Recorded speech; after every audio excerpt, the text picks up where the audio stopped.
오늘 함께 읽은 로마서 10장 16절로 21절 말씀을 통하여 믿음이 믿음 되는 원리입니다. 우리 다 같이 한 번만 그 소리로 따라합시다. 믿음이 믿음 되는 원리. 우리에게 허락하신 이 6월 한 달도 우리 주님이 우리의 삶의 등지와 다리에 함께 하셔서 우리가 계획하고 꿈꾸는 그 기도의 제목보다 더 크게 역사하시고 응답하실 것을 믿고 오늘도 이렇게 예배 자리에 동참한 여러분 모두에게 하나님의 응답하시니 하나님의 은혜가 풍성하기를 예수님의 이름으로 간절히 축복합니다. 요한복음 21장에서 우리 주님이 가장 믿었던 그의 12명의 제자 중에 한 명이 베드로에게 이렇게 질문합니다. 요한의 아들 시몬아, 네가 나를 사랑하느냐? 예, 주님, 제가 예수님을 사랑하는 줄 주님이 아시나이다. 그리고 또 한 번 묻습니다. 요한의 아들 시몬아, 네가 나를 사랑하느냐? 예, 제가 주님을 사랑하는 줄 알지 않습니까? 세 번째 또 묻습니다. 요한의 아들 시몬아, 네가 나를 사랑하느냐? 세 번씩 똑같은 질문을 하시자 베드로가 고민이 되어집니다. 내가 잘못 대답했는가? 아니면 어떻게 대답해야만 예수님의 마음이 흡족하실까? 오늘 저도 또한 여러분에게 이렇게 한번 질문하고 싶습니다. 여러분은 전능하신 하나님을 믿으십니까? 또 한 번 묻겠습니다. 여러분은 어떤 환경 속에서도 하나님을 믿으십니까? 그럼 또 한 번 제가 묻겠습니다. 여러분의 몸이 아파서 죽을 환경이 되어도 내가 그렇게도 열심히 다녔던 직장에서 쫓겨나도 내 사업이 지금 부동위기가 되어도 내 주변의 사람이 다 떠난다 할지라도 하나님을 믿으십니까? 말은 이해하지만 생각 속에서는 과연 내가 그래도 믿을 수 있을까? 그런데 오늘 여러분이 말씀을 듣다 보면은 말씀이 여러분을 향하여 또 한 번 질문하게 되어질 것입니다. 나는 정말로 믿는 사람인가? 나는 정말로 믿고 있는 사람인가? 아니면 믿는 척만 해왔던 사람인가? 오늘 말씀이 여러분을 향하여 또 한 번 질문하게 되어질 것입니다. 우리가 말하는 믿음은 계산하는 것이 아닙니다. 믿음은 이해가 되어서 가는 것이 아닙니다. 믿음은 내가 경험해 보았기 때문에 내가 뭔가 이루어져 보았기 때문에 믿는 것이 아닙니다. 다음을 계산하면 아무것도 할 수 없습니다. 아브라함이 자신의 아들인 독자 이삭을 바칠 때에 다음을 계산하고 바친 것이 아닙니다. 다니엘이 사자굴에 들어갈 때에 다음을 계산하고 들어간 것이 절대 아닙니다. 사드락, 메삭, 아벳느고가 풀무에 들어갈 때에 내가 이렇게 들어가면 하나님을 살려주실 것이다. 다음을 계산하고 들어간 것이 아니라는 것입니다. 믿음은 그냥 들어가기로 결정하는 것입니다. 그 다음이 어떻게 될 것인 줄 내가 확신도 없고 보장도 없지만 오직 하나님을 믿는 믿음 때문에 여기까지도 인도하신 그 하나님께서 지금도 나를 붙들고 계시는 그 하나님이 앞으로의 모든 삶도 책임져 주시고 보장해 줄 것이다. 이거 하나 믿고 그냥 아들을 바치는 겁니다. 그냥 사자굴에 들어가는 겁니다. 그냥 풀무불에 들어가는 것입니다. 놀랍게도 많은 사람들이 하나님을 말하지만 하나님을 믿지만 실제적으로 붙들고 있는 것은 다른 것이 아닌가 싶습니다. 오늘 또 우리는 하나님을 믿는다고 입으로는 고백하지만 사실은 내가 믿는 것은 다른 것이 아닌가 의문스러울 때가 수없이 많이 있습니다. 내 계산을 믿고 내 경험을 믿고 내 실력을 믿고 내 주변의 사람들의 백을 믿고 있는 게 아닌가. 한마디로 믿음이 믿음되지 못하고 있다는 말입니다. 믿음은 믿음 되어야만 됩니다. 내가 믿는 그 믿음은 계산적으로 내가 보았기 때문이 아니라 경험해 보았기 때문이 아니라 그냥 보이지 않는 하나님이지만 들리지 않는 하나님이지만 마치 내가 보는 것처럼 듣는 것처럼 믿고서 행동할 수 있는 것, 이게 바로 믿음인 것입니다. 우리에게 히브리서 11장 6절은 이렇게 말씀합니다. 함께 읽겠습니다. 시작. 믿음이 없이는 기쁘시게 못하나니 하나님께 나아가는 자는 반드시 그가 계신 것과 또한 그가 자기를 찾는 자들에게 상주시는 이심을 믿어야 할지니라. 아멘. 믿음으로입니다. 믿음이 없이는, 믿음이 아니고는 하나님을 기쁘시게 할 수도 없고 하나님께서 상도 주시지 않는다 말씀합니다. 믿음으로입니다. 보이지 않는 하나님과 성도와의 관계 속에서 증명할 수 있는 게 있다면 무엇일까요? 오직 믿음밖에 없습니다. 하나님이 나의 하나님이 되시고 우리가 하나님의 백성이다, 나는 하나님의 아들, 딸이요, 이렇게 증명할 수 있는 것은 내 환경이 좋기 때문이 아니라 내가 원하는 것을 이루었기 때문이 아니라 오직 하나밖에 없습니다. 믿음밖에 없습니다.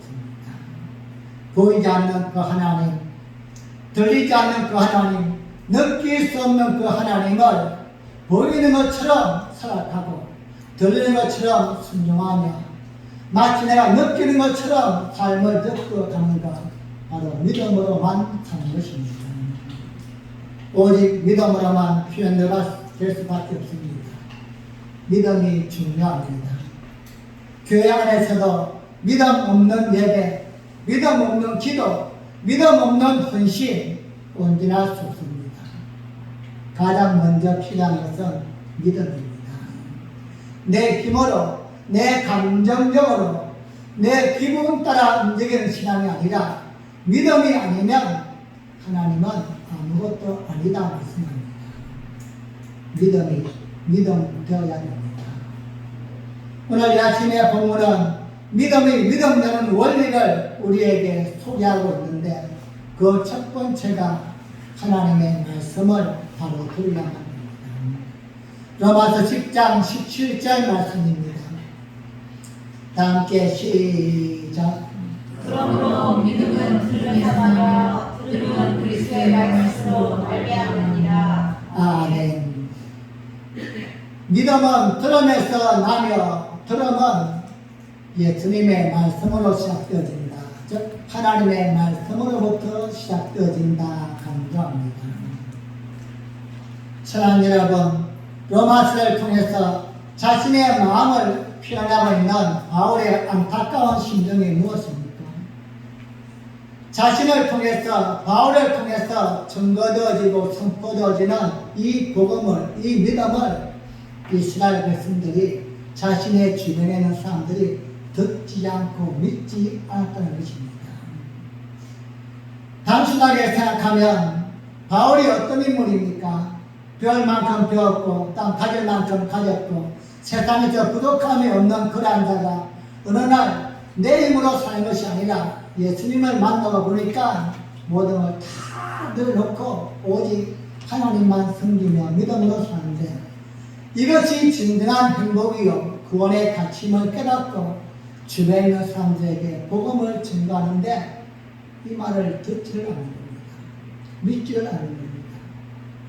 단순하게 생각하면은 남이 아니고 내 가족이, 내 형제가, 내 부모가, 내 자식이, 내 친척이 나에게 이야기하면은 들을 줄 아는데 내 주변의 가족이, 내 친척이, 내 민족이 그 말을 듣지를 않는 겁니다. 이것을 보면서 바울은 얼마나 안타까운지 모릅니다.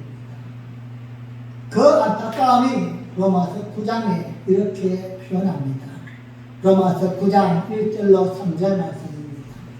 시작. 내가 그리스도 안에서 참말을 하고 거짓말을 아니하거나 내게 큰 증심이 있는 것과 마음에 지지 않은 고통이 있는 것을 내 양심이 성령 안에서 나로 더불어 증거하노니 나의 형제 곧 올류의 친척을 위하여 내 자신이 저주를 받아 그리스도에게서 끊어질 줄 아멘. 바울의 안타까움이 무엇입니까? 내게 큰 근심이 있는 것과 마음에 그치지 않는 고통이 있는 것은 즉 내 친척과 내 구육과 내 주변의 사람이 하나님의 복음을 듣는 것입니다. 영적으로 볼 때에, 성령 안에서 볼 때에 내 부모, 형제, 내 친척과 내 주변에 내가 알고 있는 사람이 믿음 밖에 있다. 이것이 얼마나 큰 고통인가를 오늘 바울을 통하여 우리에게 또 한번 깨닫게 하고 있습니다.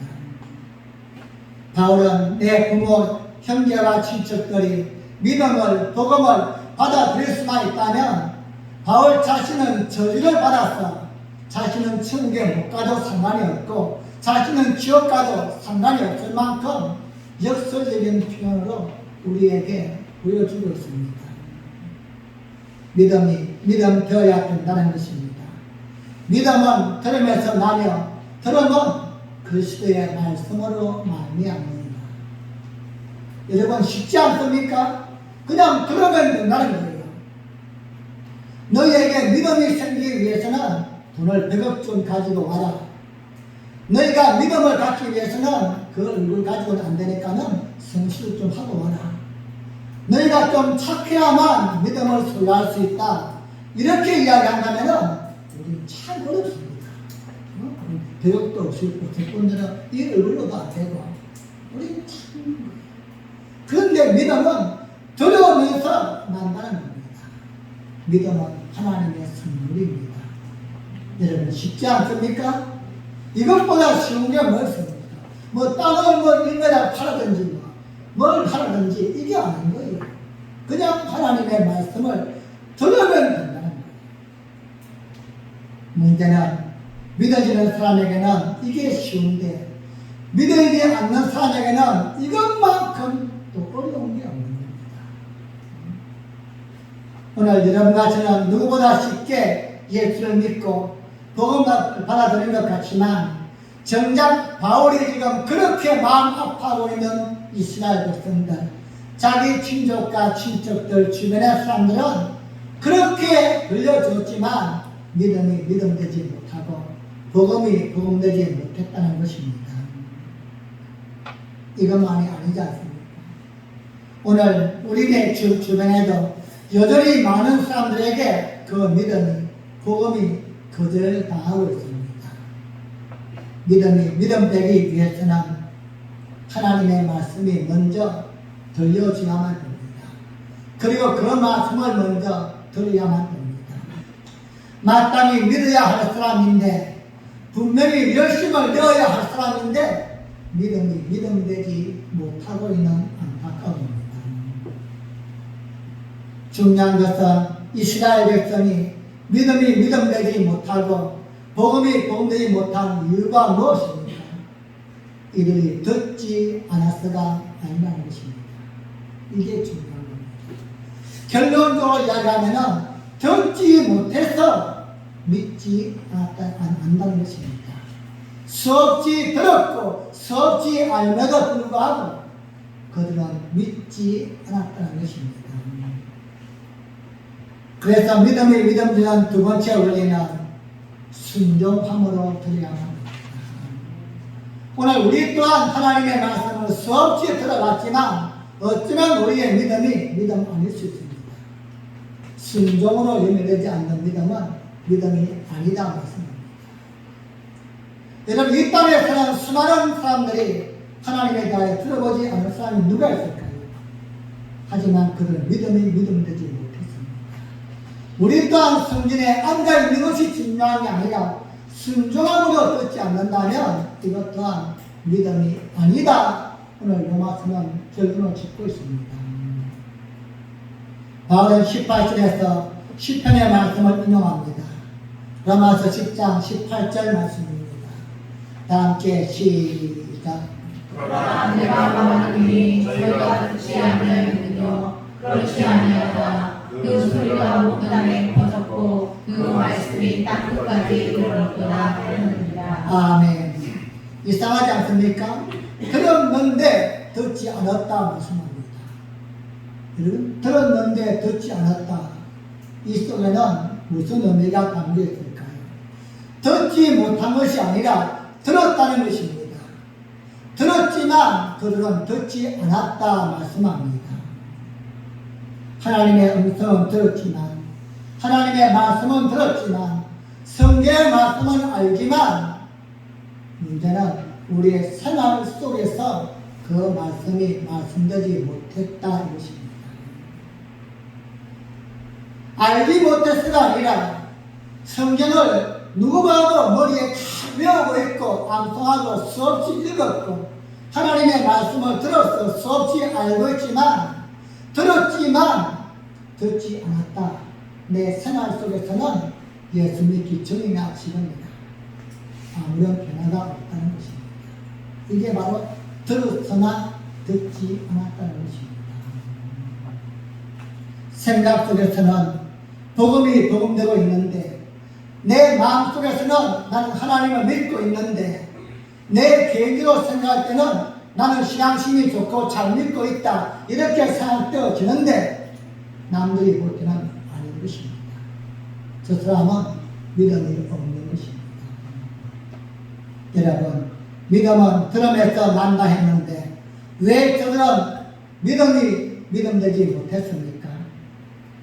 또한 저들에게 복음이 복음되지 못하고 믿음이 믿음되지 못한 이유는 듣지 않았기 때문이 아니다 이것입니다. 여기서 깜짝 놀라는 사실이 있다면 무엇입니까? 우리가 아는 것이 믿음이 아닐 수 있다는 것입니다.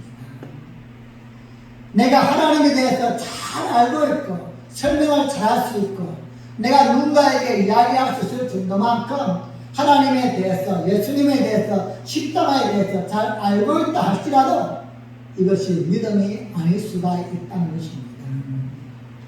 심지어는 오랜 시간 동안 교회 생활에 젖어서 많은 부분에 있어서 봉사도 열심히 하고 또한 기도도 때로는 하고 때로는 헌신도 하고 때로는 기도도 하지만 믿음이 아닐 수가 있다는 것입니다. 그냥 내가 하고 싶어서 한 것이고 내 감정을 따라서 한 것이고 믿음으로 한 것이 아닐 수가 있다는 것입니다. 왜입니까? 그 이유가 무엇일까요? 우리가 교회 속에서 열심히 일하면 저 사람은 믿음 있는 사람이다. 믿음이 좋구나 이렇게 인정하는데 왜 성경은 아니라고 이야기할 수 있을까요? 신명기 32장 15절 말씀입니다. 시작. 그런데 여수님 생 중에 발로 찼도다. 내가 살찌고 의하고 윤택함에 자기를 지으신 하나님을 버리며 자기를 구원하신 반석을 조용히 여겼도다. 아멘. 여수론이 살찜에 이렇게 말합니다. 여러분, 여수론이 누굽니까? 따라합시다. 나의 의로운 자여. 나의 의로운 자여. 하나님께 은혜를 입은 자가 여수론입니다. 구원의 백성이 여수론입니다. 이들이 가난할 때는 힘들 때는 하나님을 그렇게 목말라 했는데 살찌고 여유가 생기고 윤택해짐에 하나님을 버리고 하나님을 거절했다는 것입니다. 즉 생각 속에서는 하나님이 계신데 삶 속에서는 하나님이 이미 외면을 당했다는 것입니다. 하나님이 귀찮아지고 하나님이 천덕꾸러기가 떠지고 하나님이 없는 것처럼 살아가는 우리의 모습을 오늘 신명기에서 말씀하고 있습니다. 하나님이 절대 필요가 아니라 언제부터인가 나에게는 하나님이 없어도 되는 사람으로 그렇게 살아가면서 신앙생활, 종교생활하고 있는 모습으로 전락해버린 것입니다. 언젠가는 성길에 나올 때마다 하나님이 아니면 안 됩니다. 나는 하나님의 도우심 아니면 한순간도 살 수 없는 불안장입니다. 이렇게 고백했는데 조금 여유가 생기다 보니 시간이 흐르다 보니 이제는 하나님이 없어도 괜찮습니다. 내 힘으로 충분히 살 수 있습니다. 생각 속에서는 하나님이 계시지만 우리의 말과 행동과 삶 속에서는 이미 외면당하고 있다는 것입니다. 이러한 우리의 삶을 보면서 하나님은 어찌하고 계십니까? 즉 들었으나 듣지 아니한 믿음이 믿음되지 못한 우리의 삶을 보면서 오늘 하나님의 애절한 마음은 무엇입니까? 로마서 10장 21절 말씀 보겠습니다. 시작. 이스라엘을 위하여 나서되 순종치 아니하고 부정하는 백성에게 내가 종일 내 손을 벌려노라 하셨느니라. 아멘. 따라합시다. 내가 종일 내 손을 벌렸노라. 내가 종일 내 손을 벌려노라. 나는 더 이상 하나님이 필요 없다고 이야기하는데 하나님 이제 그만 나를 간섭하지 마시고 이제 내가 그냥 종교생활 열심히 하겠으니까 하나님은 나를 놓아주세요. 이렇게 이야기하지만 하나님은 우리 여전히 손을 벌리고 있다는 겁니다. 너에게 내가 있어야만 한다. 너는 나를 떠나서는 한순간도 살 수 없는 자이다. 나는 하나님 없이 살 수 있다고 하는데 너에게는 내가 있어야만 된다. 하나님이 종일 손을 벌리고 있다는 것입니다. 우리가 잘 아는 누가복음 15장의 탕자의 비유가 나옵니다.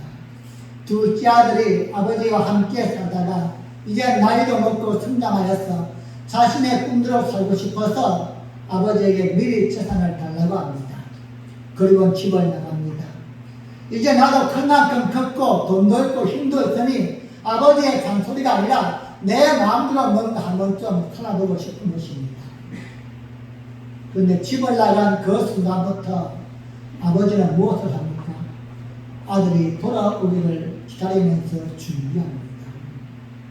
날마다 아들이 돌아오기를 기다리면서 다시 돌아오면 아무런 부족함이 없게끔 살 수 있게끔 준비를 합니다. 우리가 생각할 때에 아버지가 그렇게 마음이 있다면 신방한 아들 가서 그냥 끌고 오든지 잡아오면 될 거 아닌가 이렇게 생각할 수 있겠지만 여러분 중요한 게 뭐지요? 몸만 끌고 오면 무슨 필요 있겠습니까? 마음이 중요합니다. 그래서 아버지는 기다립니다. 집을 나온 그 아들 그냥 경찰을 통해서라도 붙잡아오든지 아니면 그냥 저 다리 목근을 끈질러서라도 끌고 올 수 있겠지만 몸만 가서는 아무 소용이 없다는 걸 알기 때문에 마음의 끈을 원하면서 하나님은 오늘도 종일 우리에게 손을 벌리고 있다. 우리는 이제 그만 좀 간섭해 달라고 이제 내 힘으로 살겠다고 하나님이 필요 없다고 그렇게 우리는 땡깡을 놓지만 하나님은 언제나 우리에게 돌아옵니다. 너에게 내가 있어야만 된다. 그렇게 하나님은 20년, 40년, 어떤 분은 50년을 기다리고 계시다가 그렇게 돌아오시는 분들이 얼마나 많은지 모릅니다. 제가 전에 만난 어떤 집사님의 말씀이 기억납니다. 이분이 고백하기를 목사님 제가 30살에 하나님을 떠났는데 60이 넘어서 하나님께 돌아왔습니다. 어느 날 친구 장례식에서 장례를 치르고 있는데 띵 하면 하나님이 묻더래요. 너 죽으면 어디로 갈래? 너 죽으면 어디로 갈래? 이 한마디에 하나님이 지금 나를 기다리고 계셨구나. 이 마음 품고는 30년이 넘어서 돌아왔다는 거예요. 언제나 하나님은 우리를 향하여 먼저 손을 내어놓습니다. 우리는 싫어요. 이제 하나님 나 혼자 살려요. 이렇게 과시와 천대를 받으면서도 여전히 하나님은 믿음 되어야 한다고. 너에게 내가 있어야 된다고. 오늘도 애절하게 우리를 향하여 간구한 줄 믿습니다. 오늘 이 아침에도 이 하나님의 애절한 음성이 여러분의 마음을 또 한번 흔들어서 삶의 동기가 어떠하든지 하나님과 함께 하나님 안에서 살아가는 소중한 믿음의 자녀가 되어지기를 예수님의 이름으로 간절히 축복합니다. 우리 하나님 처음에는 너는 나를 믿니? 묻습니다. 내가 정말로 나를 믿니? 그리고 그 다음으로 묻는 것은 너는 나를 사랑하니? 묻습니다. 여러분 딱 사랑해 본 적 있습니까? 이거 정말 피곤해요. 상대방은 마음을 듣지 않는데 나는 상대방 우리 하나님이 이걸 하시는 거예요. 나는 여전히 하나님이 필요 없다고 했어. 내 힘으로 살겠다고 했어. 하나님은 그래도 당신의 몸뚱아리 생명까지 주면서까지도 이 사람을 하신 거예요. 바울은 이스라엘의 복음을 믿지 않은 것은 듣지 않았으가 아니다. 순종하지 않았다 말씀합니다. 그들이 몰랐으가 아니라 이젠 하나님을 떠나고 싶었어. 생각 속에서는 하나님을 믿지만 삶 속에서는 하나님이 그들 당하고 있었고 외면 당하고 있었던 것입니다.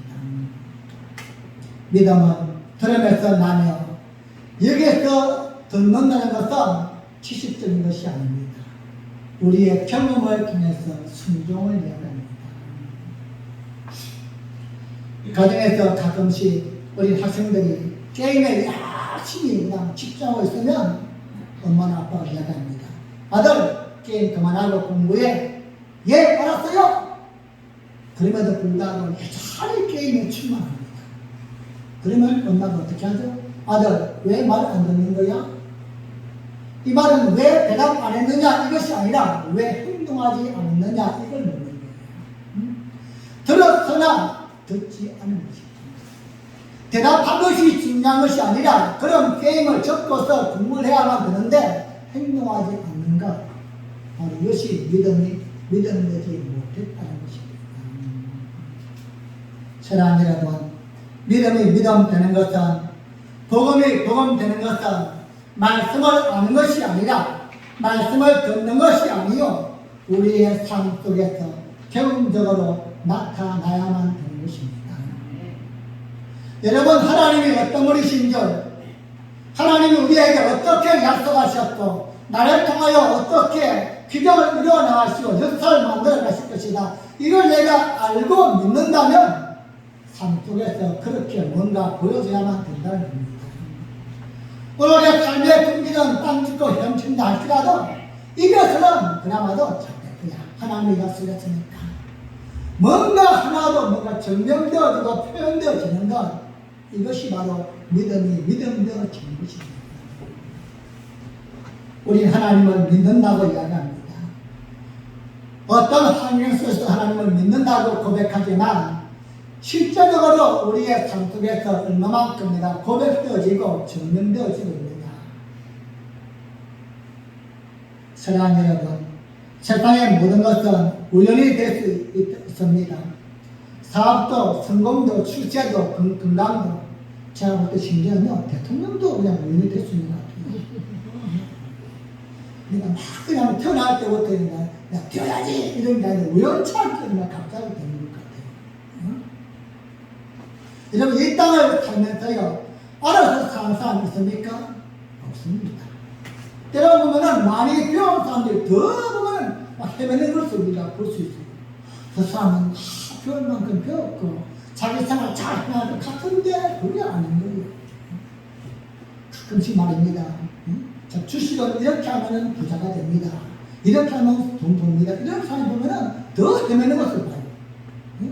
그렇게 잘 알면은 본인은 떼부자 돼야만 하는데 이게 안 되는 거예요. 여러분 신장은 뭔지 압니까? 노력을 잘하는 사람은 떼부자가 돼야만 되는데 그런 걸 치고 보면 부자된 놈이 하나도 없다는 거예요. 그렇게 노력을 잘하는 사람은 그냥 떼부자가 돼야만 되는 거 아니에요. 세상은 여러분 내 마음대로 되는 게 아닌 것입니다. 세상은 오직 하나님의 은혜로 살아가는 줄 믿습니다. 그럼에도 이 땅에 많은 것들이 우연히 된다 할지라도 신앙만큼은 절대 그냥 되는 적이 없습니다. 그래서 우리 하나님은 힘써 싸우라고 우리에게 강조하고 있는 것입니다. 날마다 싸워서 이기기 위해서 몸부림을 취하면 되는 것이 신앙생활입니다. 하루만 내가 그냥 주저앉아 있어도 그냥 영원히 주저앉아 있고 싶은 겁니다. 앞으로 나갈 수 없습니다. 힘써야만 됩니다. 겨루고 나태해지려면 우리의 자신을 이겨야만 됩니다. 대충하고 적당히 하려면 우리의 자신을 이겨야만 됩니다. 너무나 편안해서 여유가 생겨서 하나님 앞에서 혹시라도 멀어질까? 우리 바울처럼 우리는 고민해야만 됩니다. 내가 혹시라도 배가 불러서 하나님을 모른다고 외면할까? 우리 속에 그 힘이 있어야만 된다는 겁니다. 사랑하는 여러분, 요단강은 저절로 갈라지지 않는다는 사실을 믿으시기 바랍니다. 힘쓰고 애써서 요단강에 들어갈 때에 요단강은 갈라집니다. 요단강 앞에서 아무리 기도해보세요. 하나님, 요단강 갈라주세요. 믿습니다. 지금도 안 가세요. 여전히 요단강은 넘치고 있습니다. 정말 믿는다면 들어가야만 합니다. 주일날 성경에 나와서 하나님의 말씀을 들을 때에 이제부터는 잘 들어야지. 오늘 밤부터 기도회를 나와야지. 성경도 읽어야지. 가끔은 전도도 해야지. 그런다고 되는 게 아니라 행동이 아니면은 아무것도 아닌 것입니다. 요단강 들어가야만 됩니다. 하나님이 나에게 확신을 주었다면 믿고 들어갈 때 상상하지 못했던 놀라운 기적을 일어나게 될 줄로 믿습니다. 오늘 이 아침에 여러분의 앞에 놓여있는 모든 요단강이 박살내어지고 갈라지고 무너지는 은혜와 축복이 함께하기를 주님의 이름으로 간절히 소원합니다. 여러분의 요단강은 무엇입니까? 어떤 분은 주일이 요단강 나가야 되는데 마음에서 항상 물이 있어요. 어떤 분은 밤 기도회가 요단강 그것만 보면 그냥 시력질이 나. 아침에 열심히 살다 밤만 되면 그냥 짜증이 나. 이걸 나갈까 말까 그냥 나가야 되는가 말까. 어떤 분을 보면 주일만 되면 아파요. 머리가 아프고 목도 아프고 평소에는 건강하다가도 말이에요. 주일날 아침만 되면 온 맛이 다 아픕니다. 여러분 사람에게 한번 질문해보세요.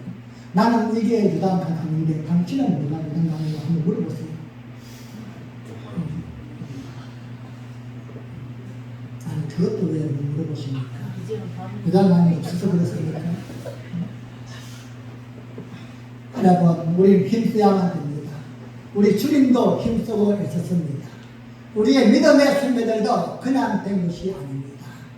남다른 열심과 남다른 열정으로 애쓰고 힘써서 그 신앙을 지켜나갔습니다.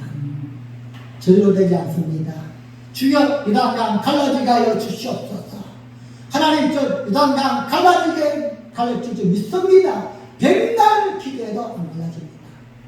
내가 들어가야만 합니다.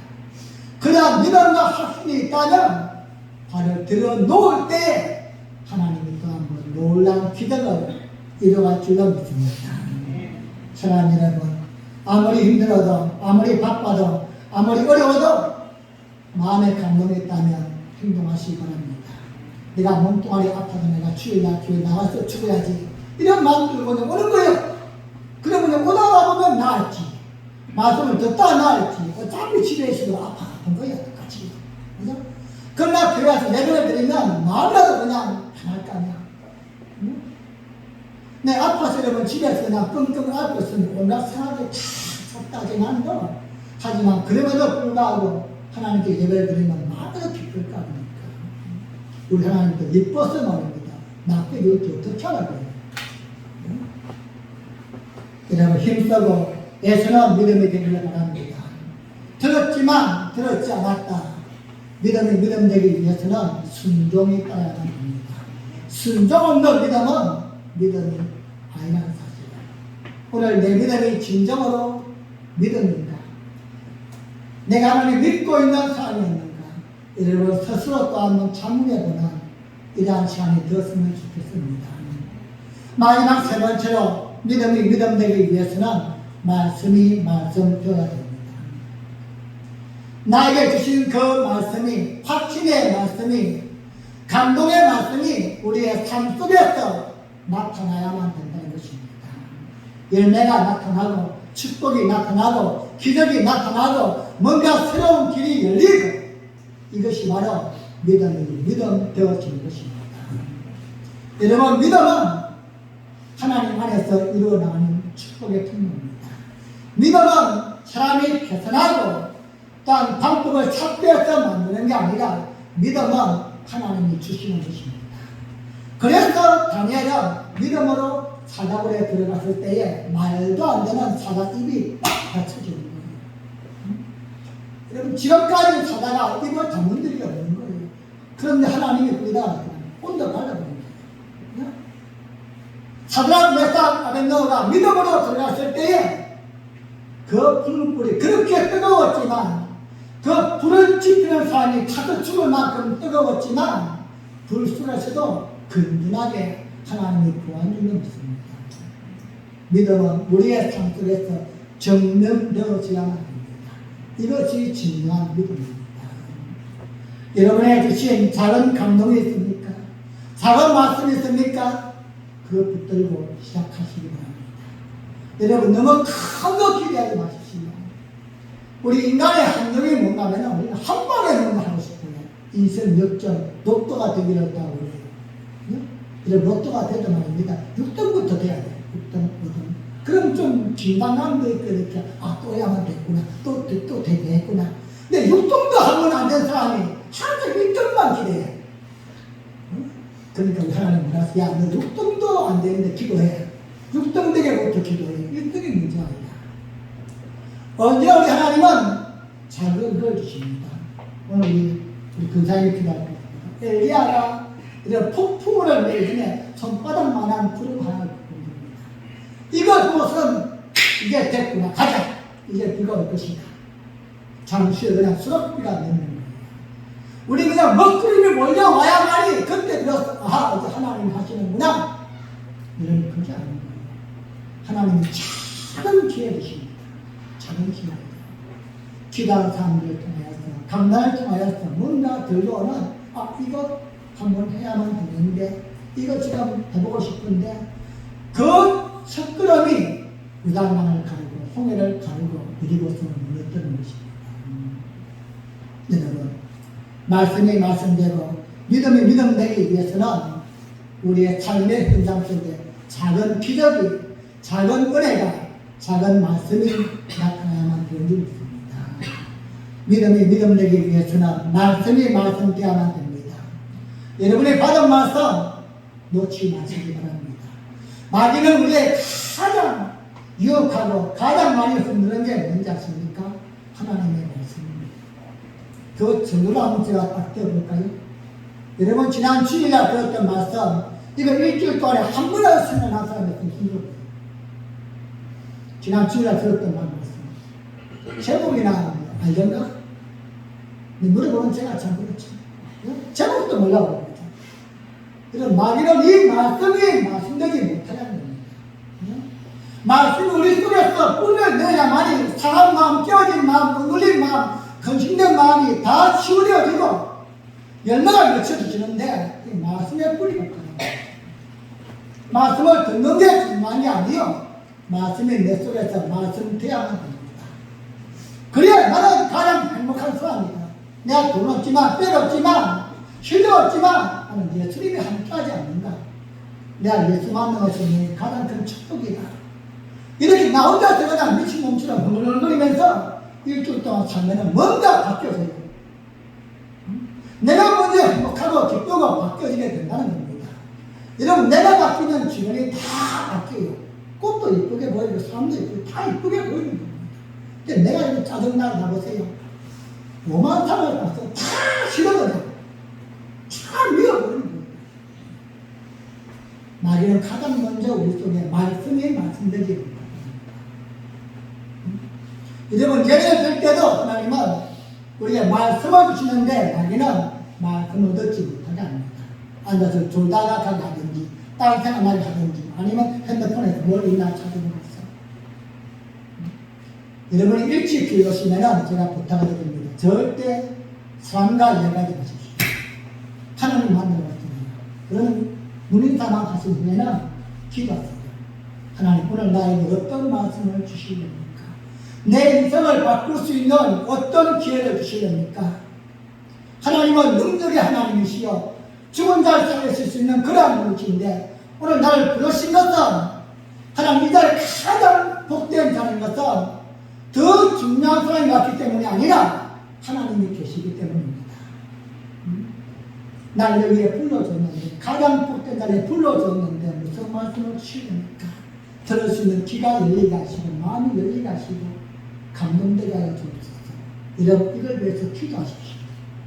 기도하셔야 됩니다.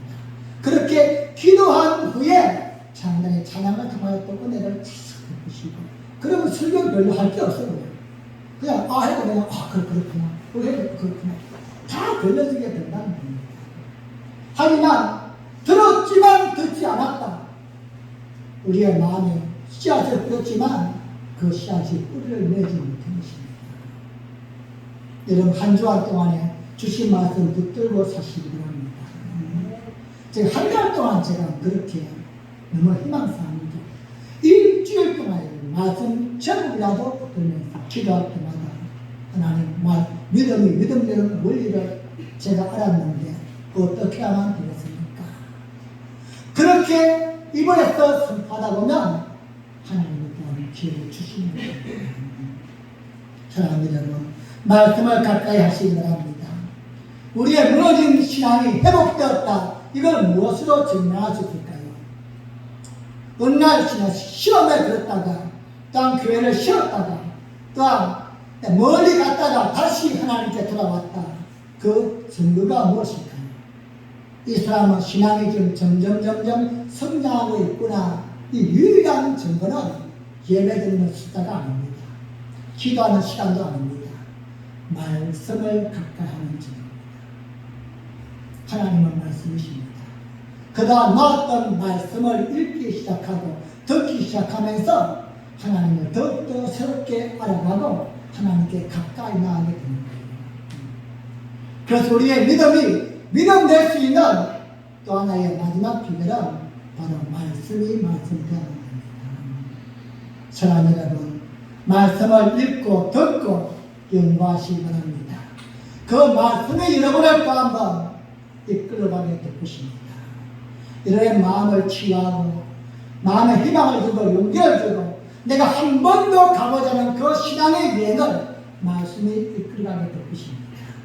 그게 여러분이 순종만 하면 발걸음만 옮기면 추론백 같은 느리고슴도 무너뜨리고 요단강도 건널 수 있는 기적과 능력을 경험하게 될 줄로 믿습니다. 말씀을 맺겠습니다. 우리의 믿음이, 내가 지금 알고 있는 믿음이, 내가 그동안 배웠던 믿음이 현실에서 경험되고 믿음이 역사하고 능력을 나타낼 수 있는 믿음되는 원리는 무엇입니까? 그 시작은 하나님의 말씀을 바로 들어야만 됩니다. 세상에서 들려오는 소리가 아니라 내 감정에서 나오는 소리가 아니라 하나님의 말씀, 성령의 소리를 들으시기 바랍니다. 특별히 뭔가 시작하는지 문제가 생길 때마다 어려운 일이 생길 때마다 내 개인적인 소리가 아니라 성령의 소리를 듣기 위해서 최선을 다하십시오. 성령님은 모든 걸 다 아시고 날 위해 지금도 좋은 걸 주고 싶어 하시고 모든 걸 준비하신 분이십니다. 그분과 가까이 하시면서 음성을 듣는 것입니다. 그리고 들려지는 말씀에 순종하시기 바랍니다. 귀에 들려진 그 말씀이 내 가슴에서 감동이 되어서 이해가 되든 안 되든 한 번도 해보지 않을 일 할지라도 발걸음을 옮기는 것입니다. 하나님의 말씀이 우리 속에 소멸되면 안 됩니다. 변질되면 안 됩니다. 들은 말씀 그대로 순종하시기 바랍니다. 도저히 이해할 수 없는 상황이 날지라도 사자굴에 들어간다 할지라도 불못 속에 들어간다 할지라도 확고한 내 속에 믿음이 있고 내 속에 들려졌다면 그 속에 들어가는 것입니다. 왜죠? 하나님이 준비하신 축복은 거기에 있기 때문입니다. 다른 곳이 없습니다. 우리는 그냥 내가 원하는 장소에서 사방팔방에서 찾지만 하나님은 이미 거기에다 준비해 놓으십니다. 그리고 우리도 들어가는 겁니다. 하지만 우리는 안 돼요. 들어가면 죽어요. 망해요. 하나님은 이미 준비해 놓으신 줄 믿습니다. 이게 바로 믿음으로 가는 길입니다. 사랑하는 여러분, 삶의 둥지와 울타리에서 말씀의 열매가 나타나고 말씀의 능력이 나타나고 말씀의 역사가 나타나는 그날까지 주신 말씀 잊지 마시고 믿음 되어지면 놀라운 은혜가 있기를 예수님의 이름으로 간절히 축복합니다. 기도하시겠습니다. 우리 아버지 시간 합심으로 기도할 때 하나님